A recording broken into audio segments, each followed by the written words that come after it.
The New York Knicks are being forced into an impossible decision as team president Leon Rose is going to have to make a very tough call on this team's future in regards to what players are going to be staying and what players are going to be going. And this comes out at a very interesting time regarding the recent news on Mikal Bridges and Giannis Antetokounmpo when it comes down to that contract extension for Bridges. And we're going to break it all down. What's up, guys? Welcome back to Knicks Digest. It's Chris here. We're going to jump right into things as always. If you guys are part of that 66% that's not subscribed to Knicks Digest, make sure to subscribe for daily New York Knicks updates. We have the latest and greatest updates on the New York Knicks, so make sure to subscribe.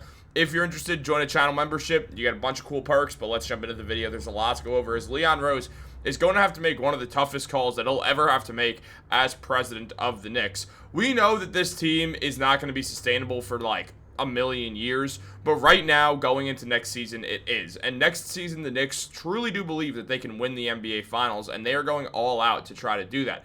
It's one of the reasons why there's a bunch of talk about Giannis, is because the Knicks really think that they could win the Finals, and they think getting Giannis puts them over the top. But the main point here is, with the roster they have now, the Knicks do think they can win the NBA Finals, and because of that, they're not willing to make any drastic changes to the roster unless it is for Giannis. And with the Giannis stuff likely not happening at this point, it feels more like Giannis is going to stay in Milwaukee for the upcoming season at the very least. The Knicks are likely going to be running it back with a very similar lineup, however, with a revamped bench unit that features Jordan Clarkson and Guerschon Yabusele joining the team and helping the Knicks get that better bench and also now have a truly really nice 10-man deep roster, while also they will make another signing, whether that's a few different names that'll come up that we will talk about later today or sometime tomorrow. We do have a lot of updates on all that. But jumping into what Bobby Marks said about this Knicks team, he mentioned that for 2 consecutive seasons, New York has danced around the second apron. The Knicks traded for Towns last offseason and recently signed Guerschon Yabusele to part of the taxpayer mid-level exception. Those 2 transactions hard-capped the Knicks at the second apron each of the last 2 years, whether it was Towns in 2024 or Yabu in 2025. Both times, the Knicks have now found themselves pretty capped.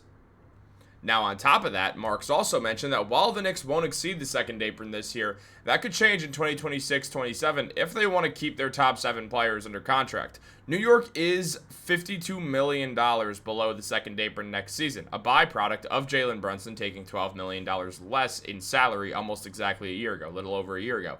That discount gives New York the room to sign Mikal Bridges to a 4-year, $156 million contract extension. Now, we know that Mikal Bridges is eligible for that extension, and that Bridges was a solid player with the Knicks last year, but there's a few reasons why the Knicks have not signed Bridges to that extension and why Bridges hasn't agreed to that extension. One of them being, well, honestly, the Knicks are probably a little bit wary of giving him that big of an extension, and there's a world where Mikal wants to sign a 5-year deal in the offseason.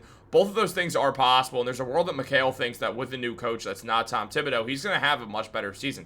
Something that very likely could happen. I think Mikal will fit in really well with Mike Brown, and he'll work really well there, and I do think he's in for a better season than he had last year, and I think that will impact his contract decision.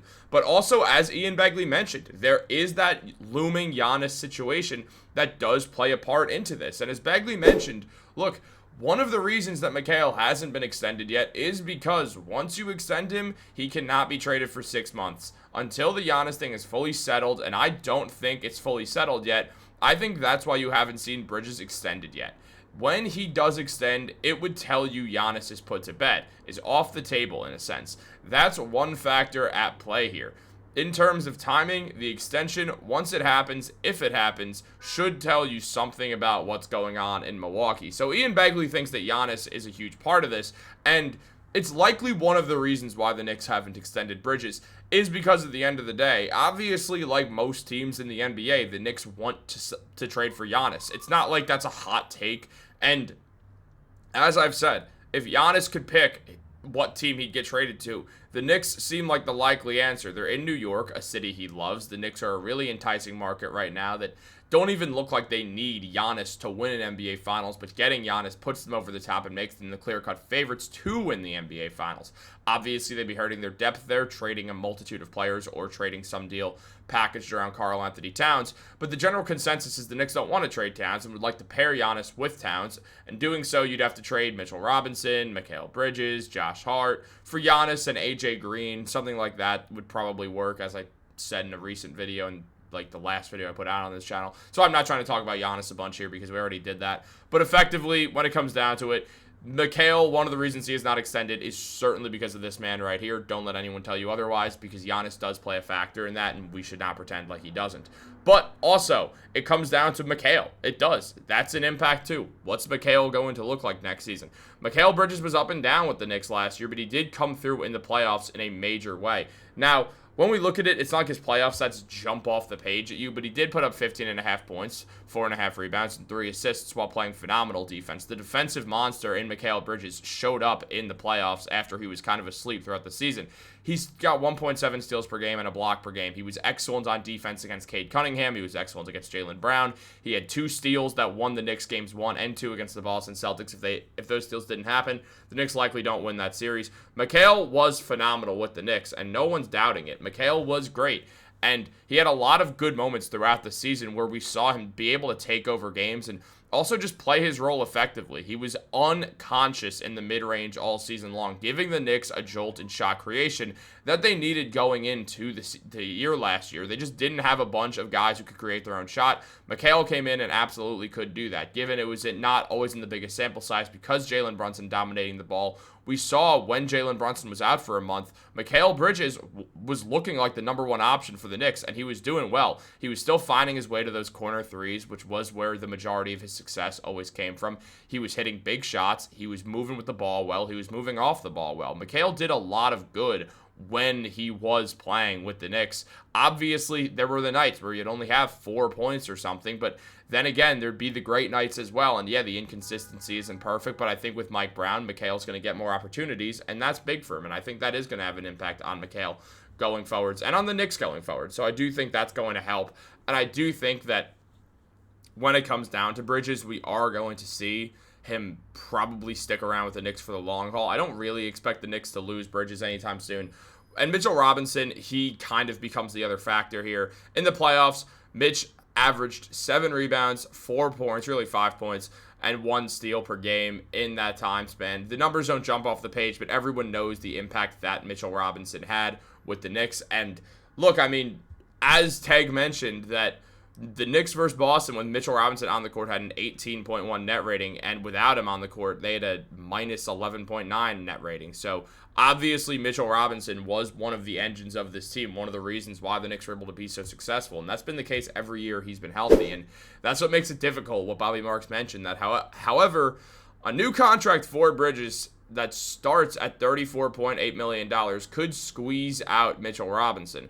Like Bridges, Robinson is eligible to sign a 4-year extension and is a free agent if a new contract is not reached by June 30th of next season. Mitch will be an unrestricted free agent for the second time in his career. The first time he agreed to a 4-year extension with the Knicks in 2022, and now next year, all of a sudden, it's 2026, and he could easily be looking for either a new role with a new team or just more money than the Knicks are going to be willing to offer, and that is when things get difficult. If Mitchell Robinson's demanding a lot of money, Leon Rose and the Knicks are finding themselves in a situation where they're going to be in the second apron, and it's one of the reasons why it feels like the Knicks would trade Mitchell Robinson, because I don't think they're going to trade Mikal Bridges unless it's in some big package, because they would use Mikal Bridges' very tradable contract first.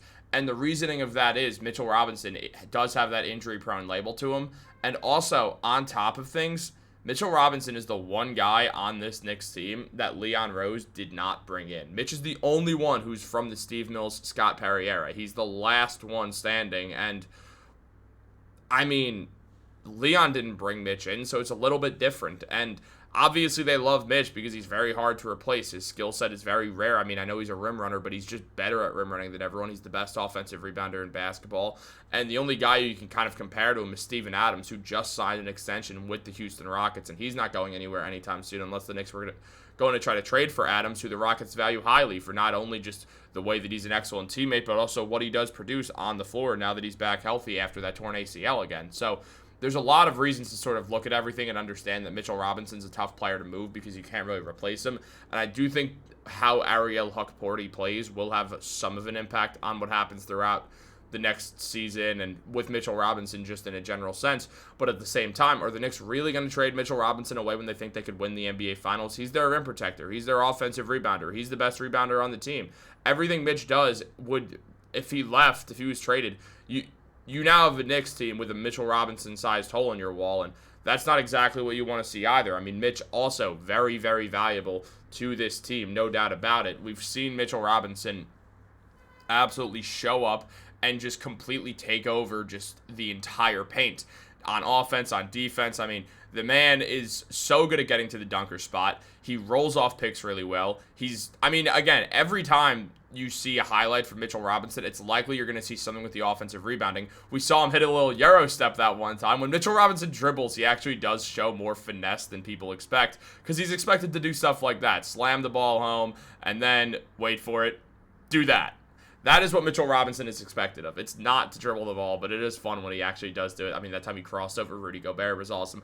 Once a year, Mitchell Robinson dribbles the ball and something good happens, and then he never gets to do it again. But who knows? Maybe with Mike Brown, he'll get a little bit more leeway to have some fun with it. We'll see. I also think Mitchell Robinson's going to fit great into a Mike Brown team because you get to get Mitch out in transition, like when obviously David Fizdale was not a good coach at all. He was horrific, bottom 5 coach ever, but at the same time, when Mike Miller was out there, we saw a faster-paced Knicks and Mitchell Robinson running in transition. Things looked really, really good. And we even saw Mitch good under David Fizdale. I don't really give Fizdale a ton of credit, but Mitch was good there, and they played in transition, and him and Dennis Smith Jr. had a good rapport. So I believe heavily in Mitch, and I don't want to see the Knicks make a change, but obviously at some point they're going to be forced into this impossible decision of making a move or finding yourself in the second apron. So it all depends on what happens throughout this season, how everyone plays, and what the playoffs look like, and then things are going to get really interesting.